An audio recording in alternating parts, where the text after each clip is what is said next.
Inihayag ng Philippine Postal Corporation itong Miyerkules na inihahanda na nila ang mga kinakailangang dokumento para sa opisyal na pagsisimula ng retrofitting o restorasyon ng Manila Central Post Office o MCPO.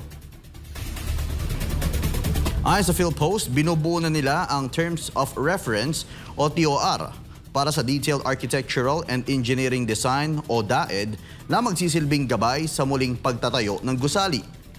Ang DAED ang magiging batayan para sa costing, transparency at tamang paggamit ng pondo sa isasagawang public bidding.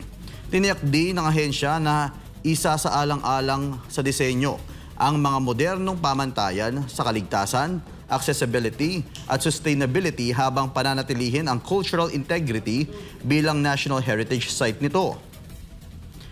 Batay sa isinasagawang pag-aaral, maaari pa ring i-retrofit ang gusali sa kabila ng matinding pinsala matapos itong masunog noong Mayo 21, 2023. Bilang bahagi ng restorasyon, nakipagtulungan na din ang PhilPost sa Metropolitan Manila Development Authority para sa muling pagpipintura ng harapan ng gusali.